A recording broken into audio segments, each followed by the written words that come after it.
finding the open man. 4 of their 5 field goals have an assist. Perkins, nice little move down low. Perkins, of course, his key role defending Dwight Howard. Barnes on the drive, lobs it in, knocked away by Garnett, but a foul, and that will be 2 on Garnett. So early foul troubles for Boston. Glenn Davis quickly off the bench.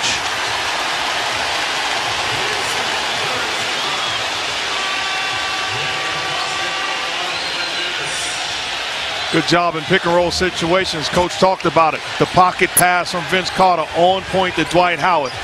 You have to give up something if you're going to be a great pick and roll defensive team. It's how quick you get back to sealing the hole.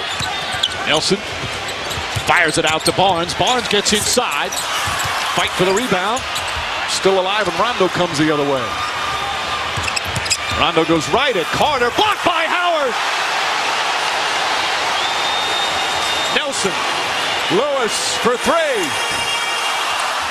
And Ray Allen gets bumped, and Howard will pick up his first. Dwight Howard, a couple of blocks, laying it all out on the line early. This is getting it done. Coast to coast, Dwight Howard could have given up on this play, but an all-out sprint, putting himself in position to block the layup attempt of Rondo. And that is not the effort you saw in the first 3 games in transition defense by Dwight Howard. Game 4, a great effort defensively in transition. And that play right there, if you talk to players, that's inspiring. It's not just the dunks, it's the effort plays. Led the NBA in block shots the last 2 years. As we're past the midway point, pretty good pace here in the opening quarter. Rondo looks up at the shot clock. It's down to 2. Scoots inside. Can't connect and steals it from Barnes. Rondo tries it again. Couple of steals from Rondo, and that one he converts into 2 points. He does that a lot. After you secure the defensive rebound, he won't go away. Nelson knocks down a 3. Already 3 3-pointers for Orlando. But again, it's that staggered pick and roll, 2 consecutive picks where Rondo gets hung up. That's what Mark talked about. You have to hit him with a number of screens, knowing that he's going to play 40-plus minutes. And a foul away from the ball. Ray Allen tried to get free. Dwight Howard on the Magic coming out with the same passion they did in Game 4. Well, this is just great defensive effort by Dwight Howard. An inspiring play. And then a very good pick and roll pass by Carter. You got to take a foul right there. You can't let him get off with the dunk. Well, level of talent doesn't necessarily always equate to level of influence. And for Doc Rivers, he says you'd have to look a little bit down the roster on the Orlando Magic to find the most important guy. Dwight Howard's probably the 2nd best player. Rashard Lewis maybe the 3rd best player. But that doesn't matter. The most important player on their team, in my opinion, is Jameer. I think he's their heart and soul. He gives them toughness. He makes big shots. And when he controls the game, it's tough to beat them. So far, he's done it once, and they won that game. Every single player telling me before the game that the single thing they had to do better was handle those multiple screens. Jeff, you touched on that at the start of this basketball game, guys. And also, Doris, he's been here in all series. Rondo this, Rondo that. Rightfully so. Rajon Rondo has been brilliant in these playoffs. But he's saying, hey, wait a minute. I was an all-star point guard, too. And he came up huge in Game 4. Shot clock down to 7 as Pierce hits it. And there's always one guy. Every team has a guy that guy plays really well. They're almost unbeatable. Like Lamar Odom with the Lakers. If he has a big game, the Lakers rarely lose. When Nelson plays at that level, they're almost unbeatable. And really, the reason why is because he fits the system. You know, they're a pick and roll team, especially when he's not just scoring. When he's making plays for everybody else, then you have no answers defending their pick and roll. They call a foul on Perkins. And the other thing he was talking about, Mark, as you look at his numbers in the series, is that he said, I was too afraid to make mistakes. Now, he had 6 turnovers, which is way too many. But sometimes a point guard, Steve Nash is like this, at least that's what his teammates say. He's not afraid to make a turnover. He wants to make the right pass. Is that a mindset a point guard has to have? Well, you have to put yourself in position where you're not afraid to make the play. But what you don't want to do is get in the habit of going for home run plays. You want solid plays, reading what the defense does. Meanwhile, that other point guard, Rondo, picks up his second, so he has 2. Garnett has 2. Remember, he had foul problems in Game 4, but Doc Rivers looks like he's going to leave him in now. But see, I like this. You know, people say, oh, Doc Rivers is rolling the dice here. No, he's rolling the dice if he takes him out, that they can sustain good play without Rondo on the floor. I think this is the smart move. I think coaches often foul out their own players by overreacting to 2 fouls. When you used to coach Houston, you'd leave Yao Ming early when he picked up a lot of quick fouls with the Rockets. Well, yeah, I think it all depends on who the player is. Some players can't handle playing with fouls. They become totally unaggressive. Some people don't have the intelligence to play well. And frankly, with a guy like Yao, if you took him out after 2 fouls, yeah, you're saving his fouls, but he always played awful. Why did you look at me when you said some people didn't have the intelligence to play with 2 fouls?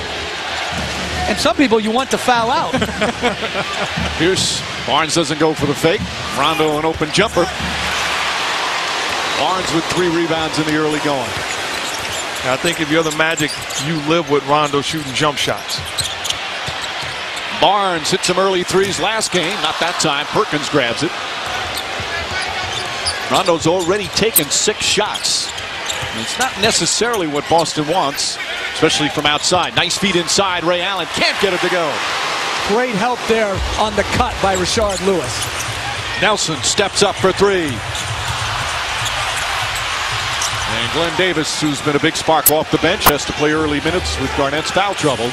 Grabs that rebound. Pierce wide open. That's his second 3-pointer. Breakdown by the Orlando Magic. That's not Matt Barnes' fault. He's back defending Kendrick Perkins. The other guys running back have to recognize and get his man.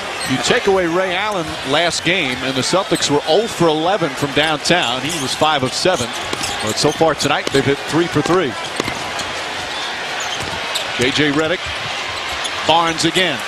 Likes that corner. Already 4 3-pointers for the Magic. But on the 2 previous ones by Jameer Nelson and Matt Barnes, I thought were poor shots and led to that transition 3. They've got to be judicious in the ones they take. Ooh, judicious. Rondo. He got bumped, sold it very well. Nelson trying to say it's my foul. And we're going to have a timeout. The Orlando Magic set an NBA record for most 3-pointers in a season by a team this year. They're 4 of 8 here in the first quarter. Good play by J.J. Redick, turning the corner, sucking Paul Pierce to him, kicking it out to Matt Barnes. He made 2 corner threes the last game, right back into his favorite spot. Magic up by 1.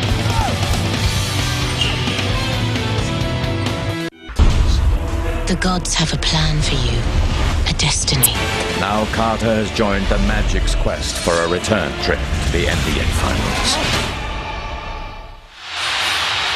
Vince Carter playing in his very first conference final. He played a lot of playoff games with the Raptors and the Nets. That's the first time he's made it to the Final 4 of the NBA. And he's coming off one of the worst games of his career in Game 4. Headline in today's Orlando Sentinel. Vince, please show up after that 1 for 9 performance, just 3 points. And they need him desperately if they have any hopes of continuing this series. You know, when he first came into the NBA with Toronto, you absolutely had to double team him. In the post, on pick and roll, he was so explosive that if you left him down there one-on-one, he would overpower you with strength and athleticism. Well, he's 33 now in his 12th year, so certainly not the athleticism he used to have, but he still has shown it at times. He's had some great games, had a 48-point game this year. Oh, hey, he's still more athletic than most players in the NBA. Marcin Gortat is in, gives it back to Redick, and Redick continues his fine play. Now, the more you see J.J. Redick, the more you appreciate his play. I'm talking about competing on the defensive end. Does he have shortcomings? Absolutely. But he has no quit in him. Pierce. Barnes, good hand in his face. And Barnes comes up with a rebound. The key when Pierce isolates like that, you just can't, as blocked by Glenn Davis and a very good body control by Gortat to avoid the charge. You just can't foul Pierce in his isolations. He can get that.